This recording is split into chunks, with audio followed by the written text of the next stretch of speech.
India is all set to have its 15th president, while the opposition parties, after a lot of deliberation and withdrawal of several key faces, zeroed in on TMC's Yashwant Sinha. The NDA led by the BJP kept its cards close to the heart until 21st June, when it finally announced its presidential candidate.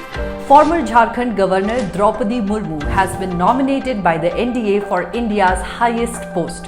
But who is Droupadi Murmu, and how did the party decide she was going to be the best fit? BJP President JP Nadda announced Droupadi Murmu's candidature after the party's parliamentary board meeting on 18th June, where Prime Minister Narendra Modi, union ministers had met to deliberate on the nominee. It was decided that the nominee should be from the East, must be a woman, and should belong to the Adivasi community.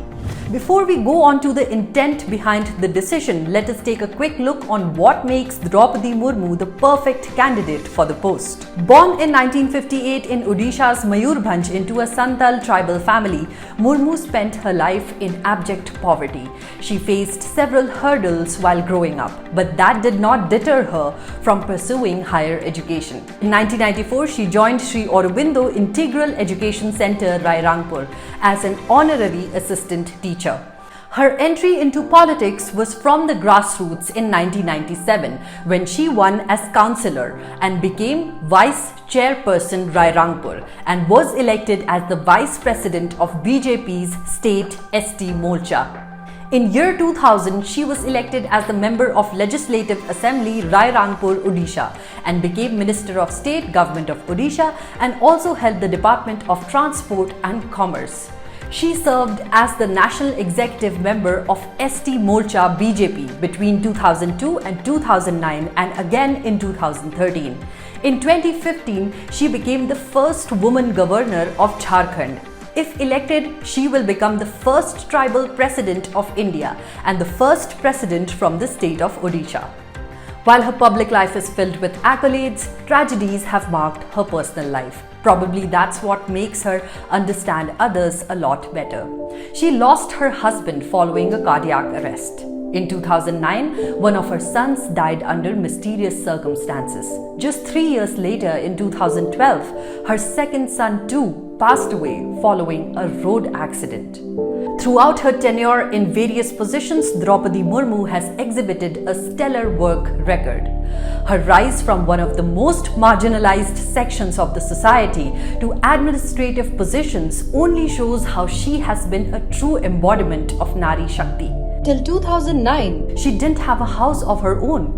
She understands the struggles and pains of the poor and throughout her life has worked towards their upliftment. This brings us to the choice that the BJP made by selecting her.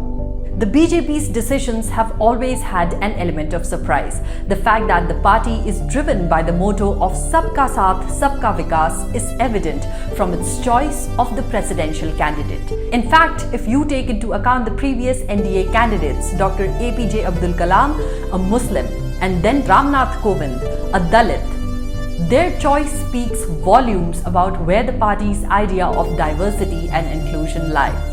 And now with Droupadi Murmu's nomination, the BJP has once again proven that they believe in empowering the poor, the marginalized, as time and again Prime Minister Narendra Modi has emphasized. Her selection is a major boost to the BJP's tribal push. With the announcement of her nomination, Prime Minister Narendra Modi tweeted, and I quote, "Srimati Droupadi Murmu ji has devoted her life to serving society and empowering the poor, downtrodden as well as the marginalized. She has rich administrative experience and had an outstanding gubernatorial tenure. I am confident she will be a great president of our nation." It is said that with power, your true self comes out. The BJP is an absolute majority, which also means that any decision it takes will go unopposed. Despite this added advantage, the fact that it has chosen a completely grassroots leader who has worked her way up, first as a junior clerk in a government department, all the way to being nominated for the president's post with sheer diligence and struggles, shows how the party truly honors common people, irrespective of their identity, their dynasty and their socio-economic background. One interesting fact to note here is NDA's past and present presidents, Dr. APJ Abdul Kalam and Ramnath Kovind, belong to Tamil Nadu and Uttar Pradesh respectively, while Droupadi Murmu hails from Odisha.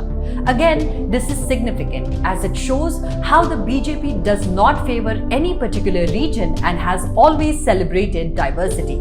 Also, these three leaders are known to have an extremely clean public image, have never quoted controversies, and have led respected public lives.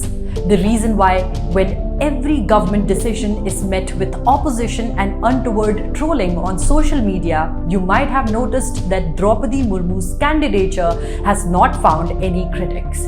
This is what sets them apart from the rest and has made them ideal for occupying India's highest office. India's presidential elections are slated to be held on 18th July.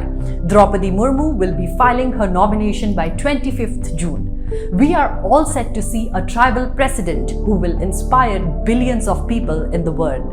The Modi government has shown it is one that celebrates diversity, inclusion, and recognizes even those that have lived in shadows for decades. It's time we shine the spotlight on them and eulogize them for their roles. Do let us know in the comments below how you liked this video. Until next time, this is Richa Dwivedi signing off. Dhanyavad and Namaste.